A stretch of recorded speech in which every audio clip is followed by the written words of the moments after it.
I'm just like being sassy and saying whatever I want to win.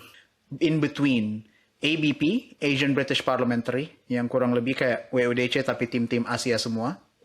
UADC, yang 3-on-3 Asian Parliamentar, dan Australs, which is Asian and Australian teams. Formatnya Australs. I also didn't feel included in the community dulu.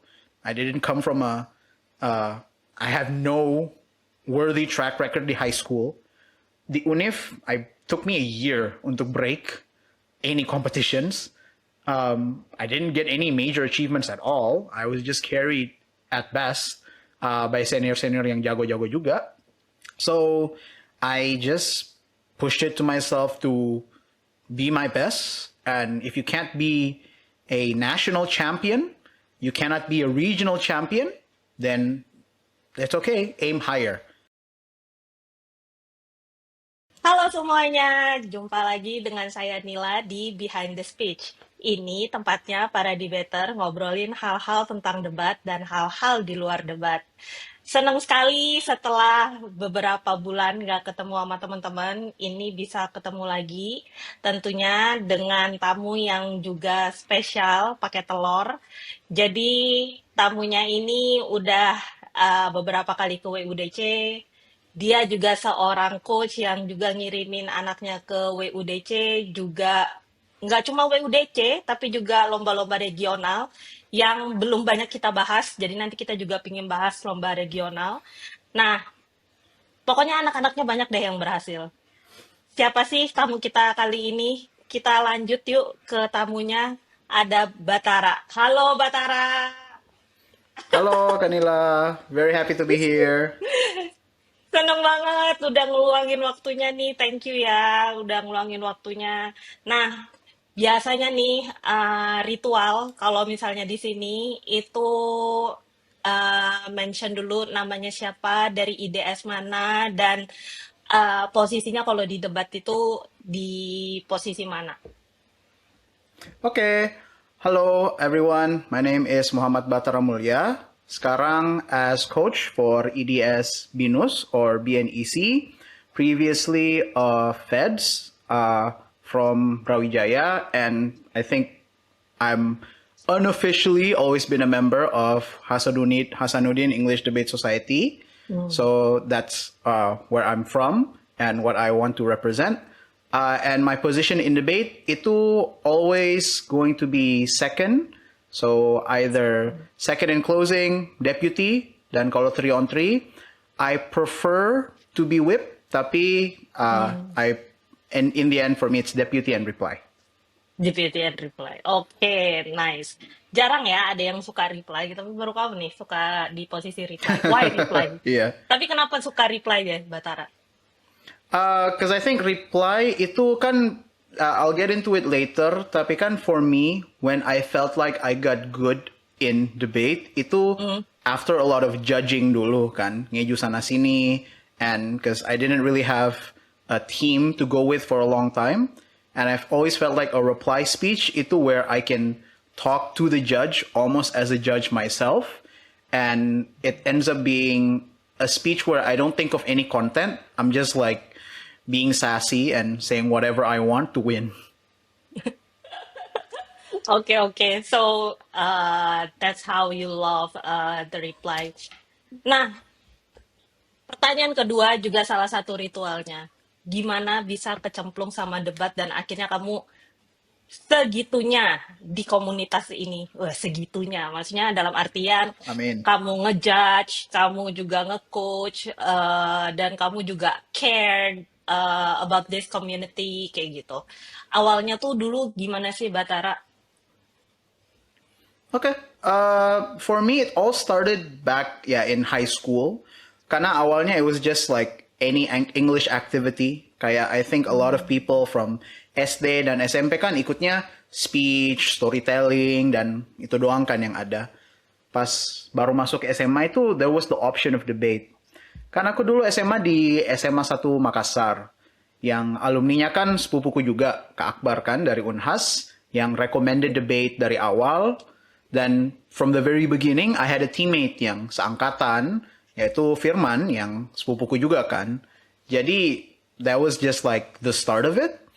And then selama SMA itu I always felt like debate was the most fun activity. Number one, I think it's very structured.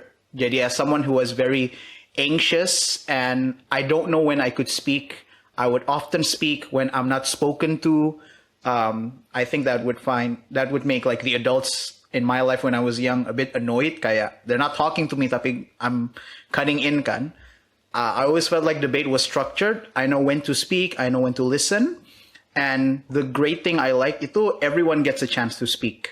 Jadi either when I'm going to be against other people dari awal kan, other people yang jago debat, I know I at least have 7 minutes to speak. Even if I'm not going to be good, even if I will obviously lose, I know I can speak. Jadi that's what always felt like was very fair compared to other competitions. Kayak speech and storytelling, it's still one-to-one with the judge. You don't really know why you win or lose. There's no reasoning and things like that. Debate always somewhat gave me closure. Ito at least from the start. Then it just kind of kept going. I never picked up anything else as far as like my heavy ambition. Like I was never really, by the time I was in high school, I didn't really care about academics. Like I don't see myself going to the strongest university. I didn't see myself studying that hard. I don't see myself as a lecturer. I never really delved deep into academics. Jadi when I was in college juga, that's what kept me on a day-to-day basis. Like I wasn't checking my schedule. Kapan lagi masuk kelasnya, kapan tugas, kapan ujian. For me, the schedule was always, when's the next competition, the next competition, the next competition. And from there, I think the community I always liked. Like all of the people I met through debate, mau dari SMA, pas di Makassar, when I didn't really go anywhere. I only did pas di NSDC when I went di luar Makassar. Even then, the community felt nice. Baru pas Unif, yeah, hanging out with all of the people I know from Unhas to all the classics, the UB dengan Kanila juga quite a few times kan. I always liked the community. Jadi that's what kept me going. Then even when I changed dari UB ke BINUS, akhirnya BINUS online, debate was always like a mainstay. Even when I was transitioning from UNIF to UNIF, I didn't join BINUS EDS. I still went to IFET, JOFET back in the day, and the community, hanging out with people was always nice. And by the time COVID started, 2020, I was like, debate just became online and everything became accessible. That's when I started judging pretty much nonstop. Because by that point, I had the experience through IFET and JOFET. And I also had endless availability kan, because I was doing BINUS online, so I didn't have any heavy coursework. Then from there, I just kept going and going and going from the community. And at some point, and even to this day, yeah, udah, it's my career juga kan. I don't have any ambition to go into office work. I don't have any ambition untuk traditional job aja. At most, it's still within debate context, kayak ngajar debate at an academy would be the ideal goal and somewhat what I'm already doing. Jadi, it's gone to that level. Kalau coaching and everything, I just always felt like I didn't really have a proper long-term coach. Like at most, the UB kan, I was never even the highlight. I was always the next one up. And by the time it should have been my turn kan, I was out. Jadi, I didn't have like a consistent coach. So when someone always reaches out to me for coaching itu, I always feel very humble juga awalnya. Like, I don't know guys. Like I don't know how to coach properly juga. I just know how to debate dan latihan-latihan aja. But as time has gone on, okay, I'm comfortable with it. I know how to do it. Other than it's a source of income, I always see glimpses of myself in a lot of the people that reach out to me, at least the ones that I continue to coach. Karena I see their ambition, I see what they want. I saw a young version of me, either someone ambitious, someone that wants more, or someone that's just curious. Jadi that's why I fell for debate and every other step along the way, whether it's judging atau coaching juga. Nah, Talking about coaching, dan kamu juga banyak nih anak-anakmu yang turun NUDC dan juga WUDC. Sebenarnya as a coach, apa sih yang kamu tekenin sama mereka, Batara? Gitu. Is it more into mental? Is it more into the logic? Or how? For me itu kayaknya it's being the number one thing. Ini termasuk mental juga sih, and a bit of both. It's be comfortable in moments where other people are not comfortable. It's understand everyone has a weak spot, everyone has a blind spot. So I want for people to know what to do, what to think, how to debate in motions they have nothing, no matter on. They're not familiar. They're in a position where openingnya sudah jago and there's no way they can do extension. I want them to be comfortable in that. Karena those moments where like, waduh, I get opening up. It's a motion I like. It's a matter I know. It's an argument I know how to run. Everyone has those moments. Kaya you stumble on that. You ideally prepare for that kan. Kaya you want to have many motions you're a master of. Tapi I want them to focus on, if you don't know what to do, this is what you have to prepare. Kaya being ready, being prepared for the unprepared, that's to me the main focus for at least at the highest level. But for the most part, I want them to see debate not as being that stressful, like as in win or lose, you can get back on your feet. Of course, in elimination rounds, it's you're out. Tapi that's why I want them to know that the value is you improve, you enjoy it, you put out a speech that you liked doing, and even if you're going to be under pressure, please enjoy the process you get. So logic does matter a lot, and I emphasize on that. Matter itu, I leave it up to them for the most part. Karena if I'm the one feeding matter, I don't know if you'll understand or buy into it. And that's also my way of verifying, do you invest as much into this as I'm willing to invest in you? Karena if you don't prepare the matter on your own, you don't search on your own, why do I give 100% when you don't give me 100% kan? Jadi I want logic, I want the mentality to be ready for when other people are not, and just aim for consistency aja sih. Karena everyone dari awal sih always has peaks and valleys kan, highs and lows. But trying to find your stable point, that's what I want to emphasize on. Karena at least for the main competitions that I want to coach people for, kaya yaitu NSDC 5 rounds, NUDC usually 9 or 7, baru kemarin 6 rounds. Itu consistency is what's needed sih. Having one speech yang dapat 82, 83 doesn't matter if you cannot get a consistent 78 or 79 in all the other rounds kan. Jadi consistency, that's what I really want to focus on. And talking about mattering, how Batara mattering things? Gimana cara kamu mattering untuk cari matter, dan tipsnya buat debater muda juga nih. Kalau mereka pingin mattering tuh kayak gimana sih kalau ala Batara? The way I do it, itu sebenarnya I think it's very, I don't know if it's very different from other people, tapi genuinely I can't focus to read. Like I just don't have the attention span. I find it boring. And in many situations, I feel like you don't need that much knowledge untuk actually debate a topic comfortably kan. You just need the headings, you just need to be able to deliver it in 15 seconds to show that you have knowledge kan. Jadi for me itu mattering, it's broadly two things.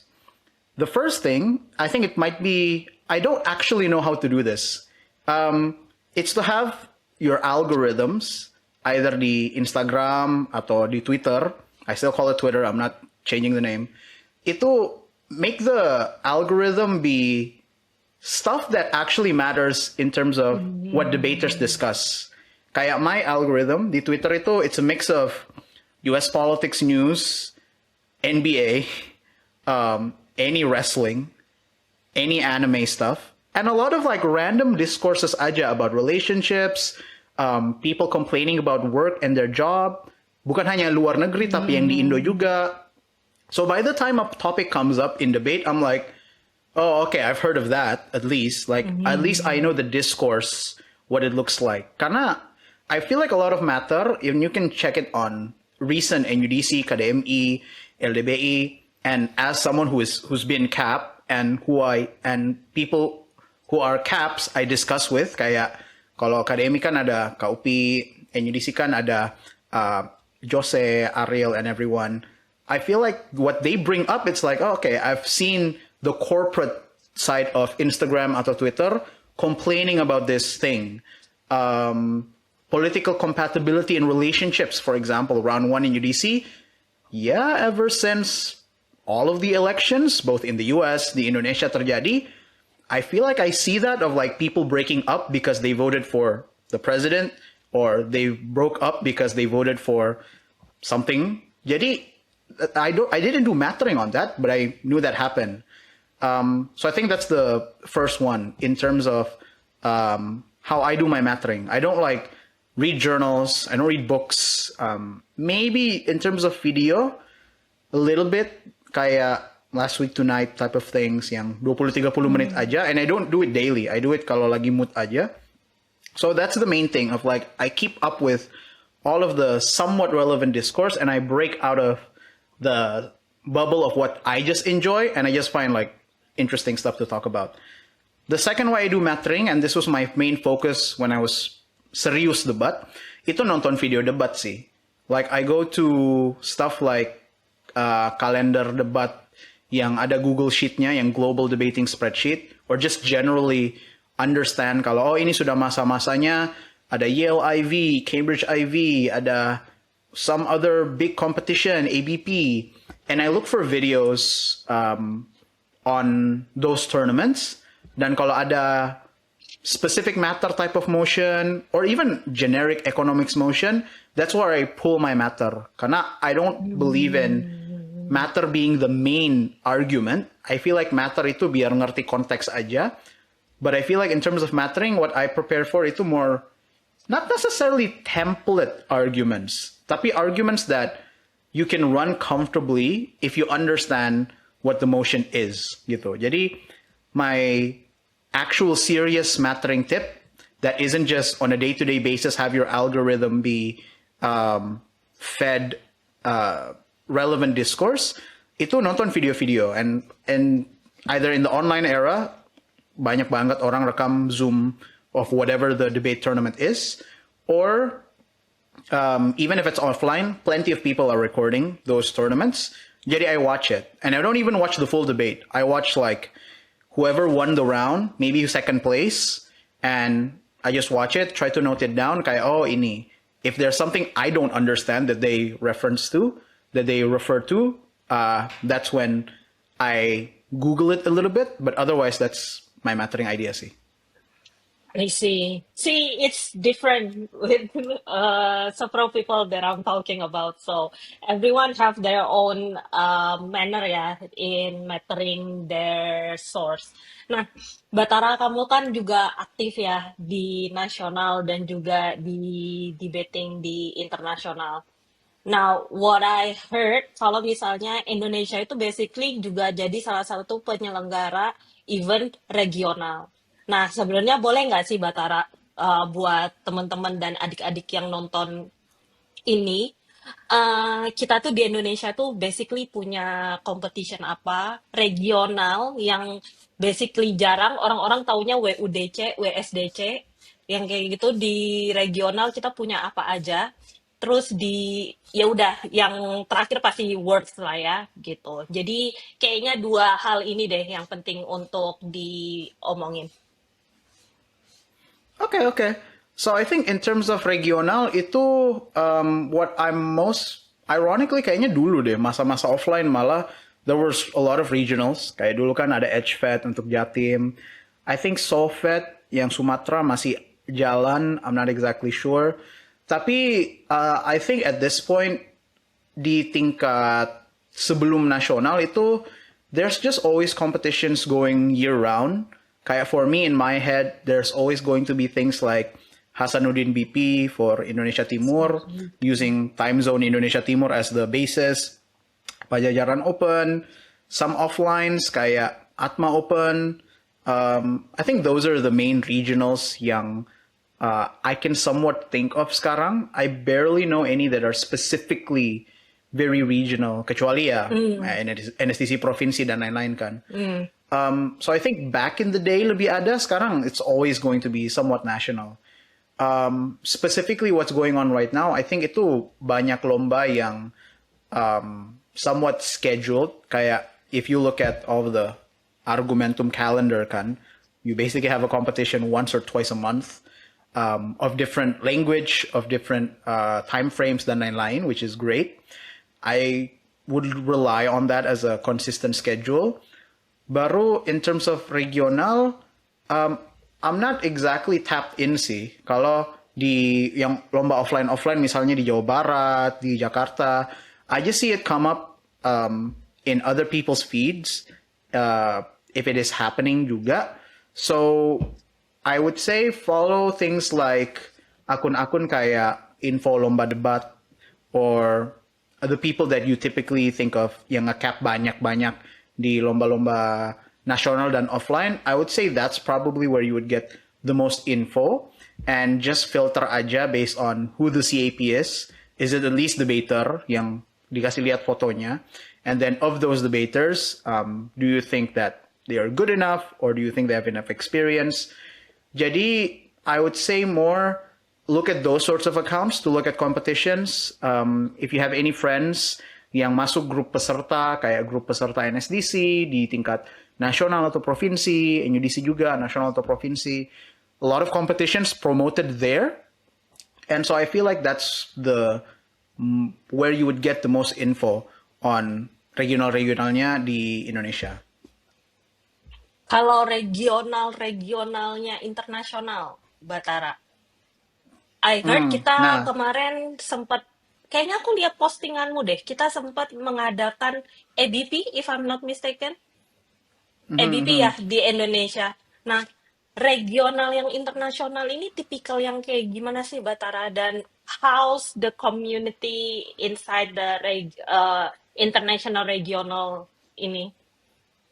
Okay. Yeah. So, I think yang upcoming itu tahun 2026, in the upcoming year itu ada UADC, the United Asian Debating Championship.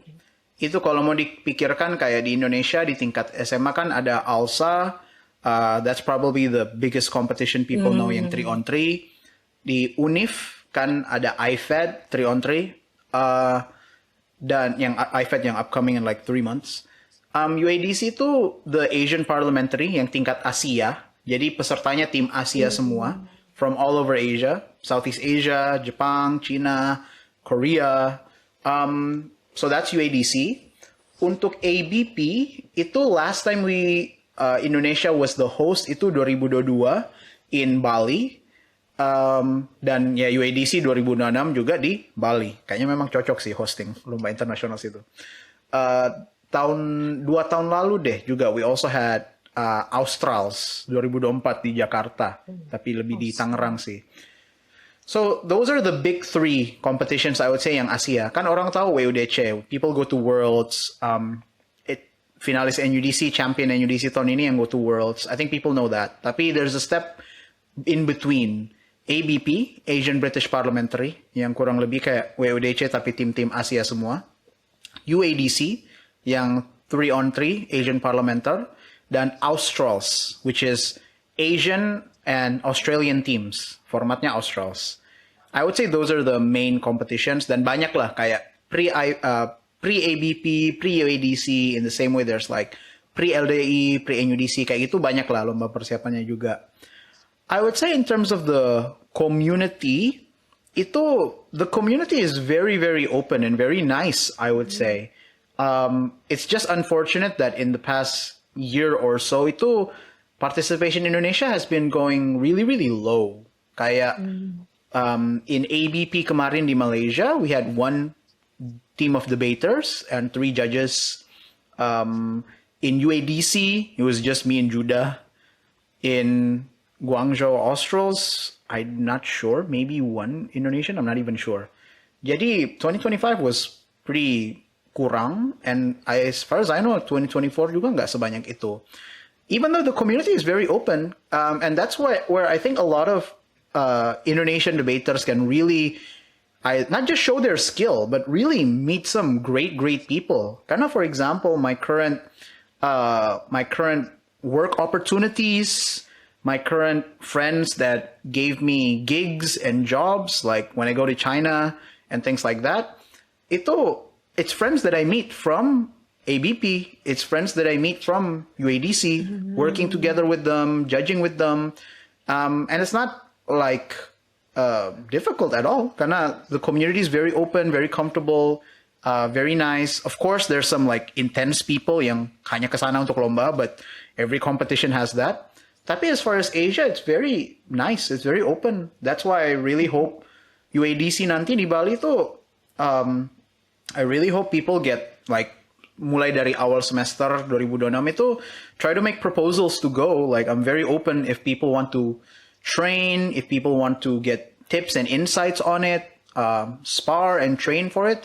I genuinely think kalau Team Indo focus and try itu, we would definitely be back in terms of EFL. Karena kan that's the thing about UADC itu, when it became united, karena kan dulu ada dua lomba 3-on-3 di Asia yang besar, and they become united, jadinya UADC. I think for 10 years, Indonesia yang juara EFL kan, pas masa offline. From like 2011 till 2020 or 2019. Tapi ever since it became online, we were never champion. Kayak 21, 22, 23, 24, 25, either gak ada tim dikirim, or yeah, no one was an EFL champion. Like in 2022, me, Bobby, Andre kan, we participated, tapi breaknya ke open. 2023, Omar, Hans, and Bobby also participated, tapi ke open. And in the offline so far, we haven't had a champion yet. I'm not sure kalau runner-up. I think a couple of times, but I just know the champion title has been gone from Indonesia for like 4 or 5 years, even though we used to be 10 years in a row for us gitu. Jadi, I think that shows kalau other EFL teams di Asia on the rise, but at the same time, I think dari Indonesia kurang aja sih participationnya. Ya, semoga kali ini participationnya juga bisa meningkat ya dan bawa kembali pulang trofi EFL ke Indonesia. Nah, Batara, Amin. setelah kita talking about regional dan kamu juga beberapa kali ke WUDC, what makes every WUDC different for you? Okay. WUDC nggak tuh? So, Ngomongnya bahasa Inggris, namanya WUDC nggak tuh? yeah, WUDC. So untuk ke WUDC kan, I went 3 times. The first one people might not remember because a lot of people who I interact with gak tahu. Kan the first time I went itu as UB kan. It was basically the last thing I did before I left kan. The first time I went kan with Kak Jezbel, WUDC Mexico 2018. For me, I just have to be honest. I was very not ready. We just had some campus funding available, and our main team was not ready. So I went. It was still just like I was just wowed by the experience. Aja, basically like running on instinct. I'm not exactly sure the motions exactly what they meant. Kayak I really took it for granted. Kalau info slide, the fact that kita EFL, bahasa dan kata-kata yang dipakai, topik yang muncul, things like, yes, we do talk about issues with police di Indonesia, tapi it's just a different discourse kalau di luar negeri yang I don't even know that was a problem to begin with back then kan. And so it was just mostly on experience. Like I was trying my hardest. I think we ended up with 10 atau 11 VP. We're not that far from breaking. Kayak if we won our last round, at least VP-nya cukup untuk break. Skornya I don't think was gonna be enough, tapi we were okay lah. And I still remember back then itu I really looked up to Pandu, Vici, dari Binus, almarhum Daryl, Legends of the Game back in the day, Kara, Alif, Kak Dani, Noel, ITS, like that's where I became friends with a lot of other people, kayak Citra, dari Wenye, and it was a lot more of the experience what I took away. There was just one round though, yang I was memorable, yang memang kita sempat ketemu from the Oxford team yang ended up winning 2020. We saw Lee Chin Wei sama and his teammate itu and Jason Zhao. That was shocking aja. Karena that was day one kan. Round one, it was okay lah roundnya. We got second. Round two, we got in a good position. So we were able to get a good debate in. And round three, we were just not ready. Like it was a room of truly world-class level talents. Kayak orang-orang yang 2 years later became world champion. In the online era became people who I idolize nonton dari LSE. From Princeton yang kayak, wow, we're on a different level aja back in the day kan. So it was more like, of course I was disappointed kita didn't break, but at the same time, ya tahu diri juga sih. We didn't have any international prep. There was no Zoom debate. There was no real resource to learn online. Tapi yeah, it's how Worlds is, and I really take away a lot from that experience.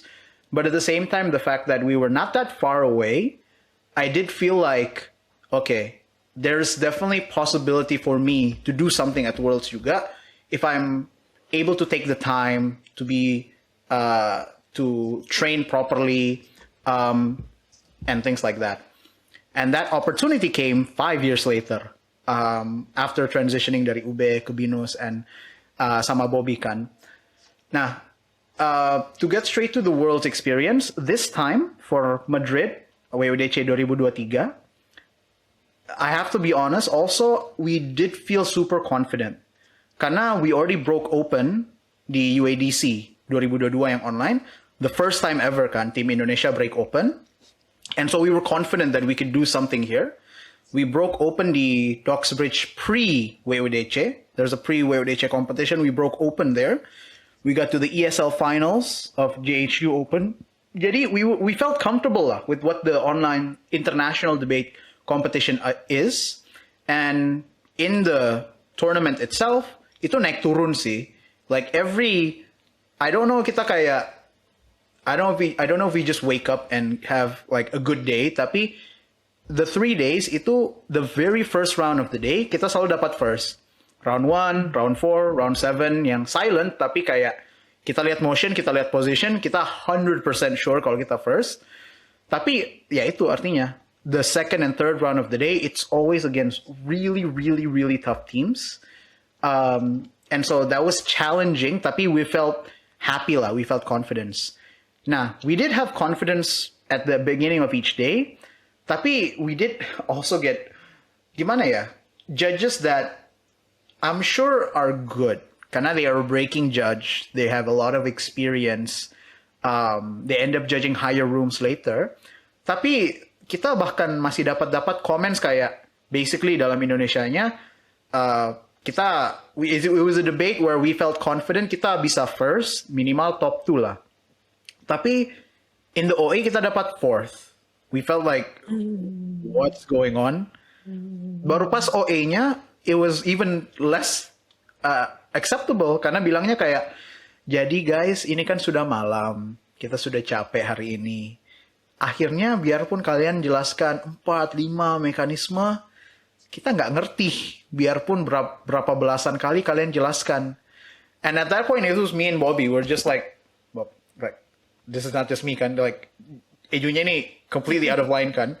And keluar dari roomnya, we talked to another judge, another debater yang jago juga. We asked them kayak, did you think that judgment was valid? Dia bilang kayak, that was crazy. That didn't make any sense, man.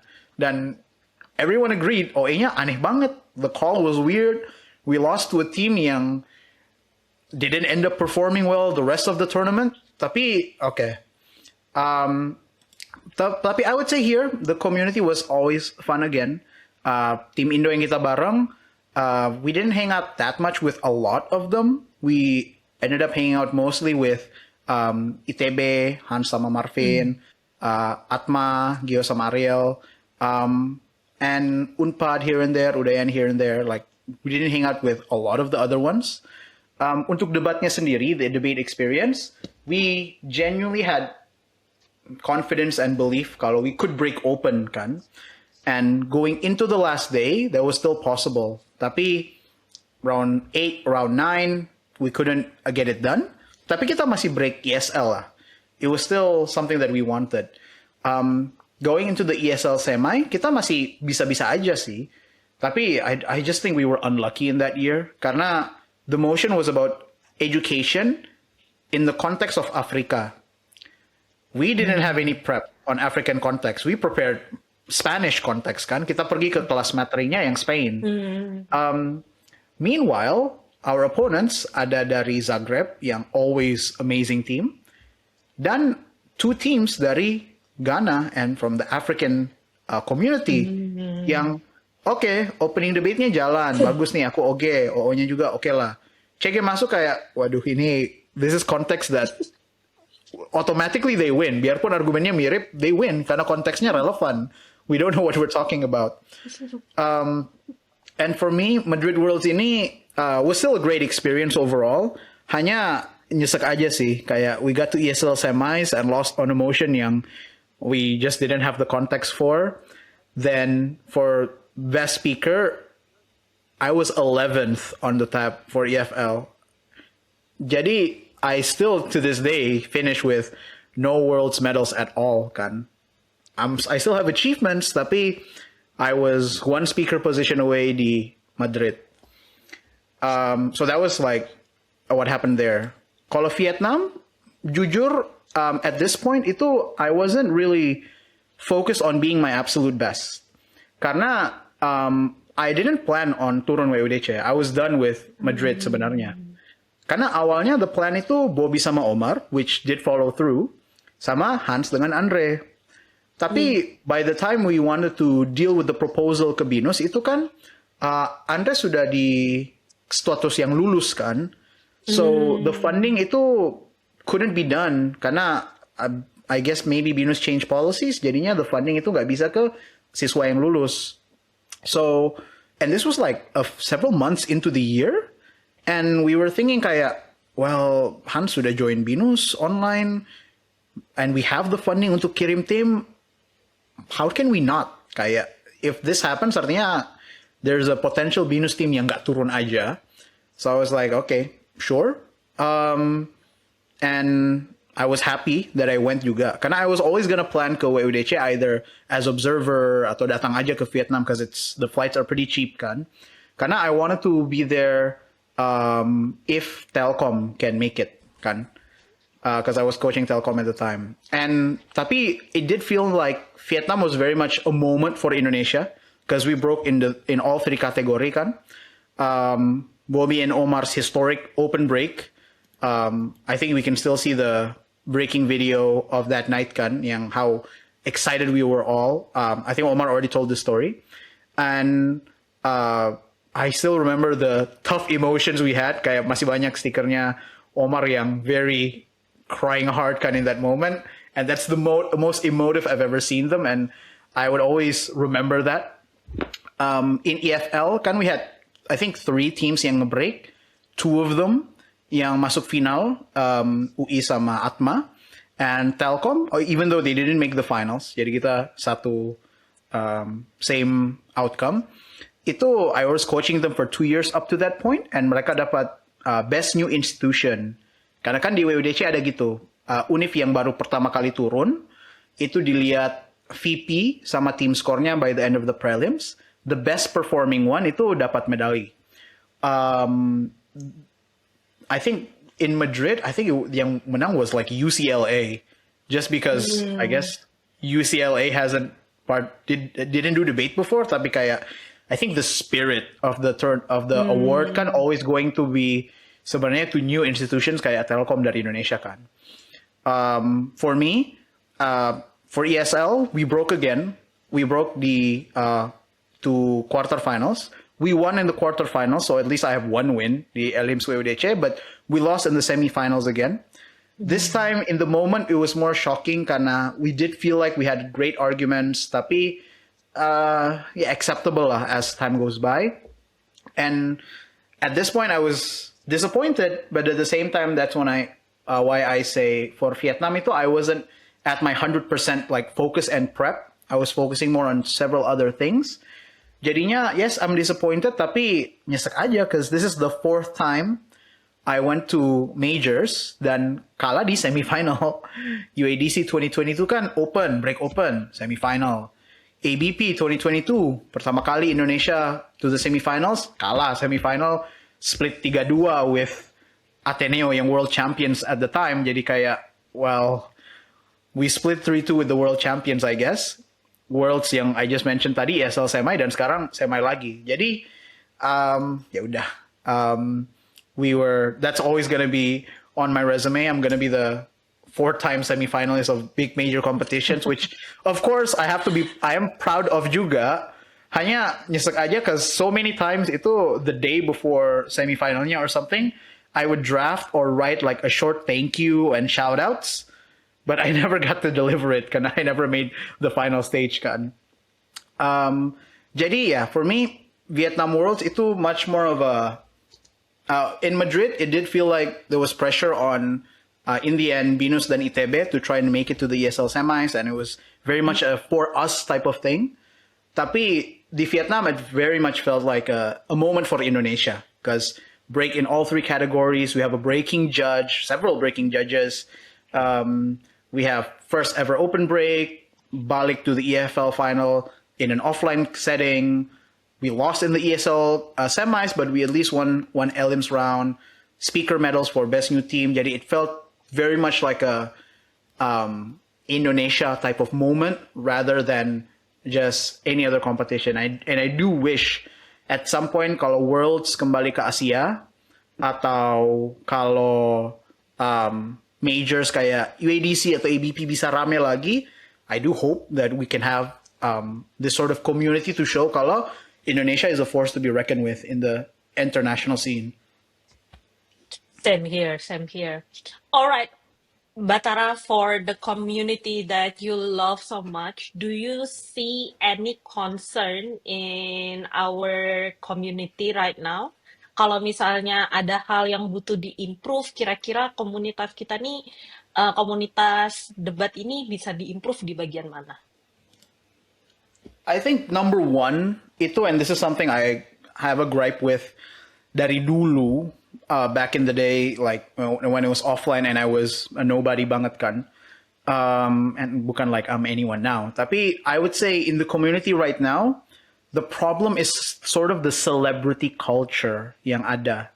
Dimana a lot of debaters, a lot of new debaters, itu you appreciate and end up knowing people yang memang lebih berani untuk flexing, lebih mau untuk pamer. And meanwhile, there are a few people that have incredible skill, tapi mereka nggak fully appreciate it just because they don't sell out. They don't do the whole hang out offline with people, with all the cool people. They don't come from a university that's cool. They don't hang out with these famous cool people. And for the people that didn't really put in the time to be that great, mereka malah more popular because either their university name atau they hang out with these cool people. So I feel like that's really bad. Karena, well, number one, we're debaters doang. We're not celebrities. Like, everyone can win or lose every round. Like, it's chill aja harusnya. And second, a lot of people end up being unappreciated. Like, even I felt this dulu when it was 2022 kan. Because for IFET kan, that was my second IFET. And I lost the quarter. Tapi I got overall best speaker. But as far as I know, other people got more popular than I did, the IFET 2022. And this created things like, what I felt like was people who were appreciated were people who coming from circles yang sudah keren-keren aja gitu. And there's several of this. And that's like, so I can't even name one. So there's several different circles of people who have these smaller forms of community yang they think they're cool, they think they're smarter, they think their achievements matter more, and things like that. But in the end, I still feel like a lot of people are excluded. A lot of people do ask and reach out to me that they do feel excluded, like they're afraid of talking to a lot of people. Padahal, I know a lot of people are chill, but there are definitely some people that are not. That they do try to be cooler than others. Like just being fair, juga. I'm not saying that. Even when I say this, as a hardcore introvert, juga, I know I barely hang out with anyone. Like there's so many people I like, I just don't hang out with them or reach out just because that's not my personality. Kaya all my friends yang dari UB still, Made, Dimas, everyone, I still love all of them. Hanya I don't hang out with all of them. At this point, the people I actively hang out with itu kayak anak-anak Binus, Rachel, Regina, Jen, dari Telkom kayak Stanley, Jose, anak-anak Unhas, kan kayak I hang out with them, tapi I don't really have a lot of close friends outside of that. So my suggestion itu, if you don't end up feeling included in the community, I also didn't feel included in the community dulu. I didn't come from I have no worthy track record di high school. The UNIF, I took me a year untuk break any competitions. I didn't get any major achievements at all. I was just carried at best by senior-senior yang jago-jago juga. So I just pushed it to myself to be my best. And if you can't be a national champion, you cannot be a regional champion, then that's okay. Aim higher. Aim to be nationally historic if you cannot be a national champion. Jadi, don't get stuck into this whole celebrity culture thing. That's one. But second thing yang kita bahas sempat tadi sih, I feel like there's a regression in ambition aja, especially internationally. I just don't see a lot of people taking the gamble. I understand itu biaya juga sih, karena mungkin kampus masih transition kan, kayak oh ini dulu lomba-lomba kan selama 3 tahun online, kenapa sekarang minta minta kayak 5-6 juta per orang for all the travel, which is I guess fair dari kampusnya. But at the same time, I know there are also a lot of campuses that can pay for competitions, but they just don't. Atau bahkan lomba online, I don't see enough tim-tim Indo just trying it out gitu. A lot of people not trying out doing pre-world stuff, pre-ABP, even though the competition's higher, you'll be better by the time you get back ke Lomba Indo. Jadi, I would say that's still something I wish would happen more. Karena for tim-tim Indo, it's very different aja. So for anyone that has any ambition ke Lomba Inter, yeah, do it dari awal sih. Like everyone can absolutely do it. And you can at least try and get the experience dulu. So I would say the biggest problem itu there's a high level of complacency juga. Teams that are okay or good or even great di lomba lokal, I don't know if there's a fear, but I see it as more complacency untuk gak tembak lomba luar juga. Even though there are plenty yang harganya masih fair-fair aja. If it's a horrible time zone difference, absolutely, like I understand that. I don't want people to do that, kecapean juga, tapi lomba-lomba se-Asia lah. So I feel like that regression and ambition is kind of stopping me personally seeing where the next potential is for Indonesia. Kaya kan I put like 7 months of almost daily training sama Binus to get them to become world champions. I just don't see in the foreseeable future, at least in this next few years, a lot of universities or teams that are willing to try to do that and shoot for a goal like that with as much investment from the debaters. So I would say that's the other issue, which is complacency in the national scene. There could be more, hanya I haven't seen that yet. Oke, thank you Batara atas waktunya dan juga atas cerita-ceritanya. Thank you banget udah mau berbagi ya dan udah mau datang. Hopefully apapun yang kamu kerjakan ke depan, wish you the best luck Batara. Thank you, Amin, thank amin. you. Thank you semuanya. Thank you, bye.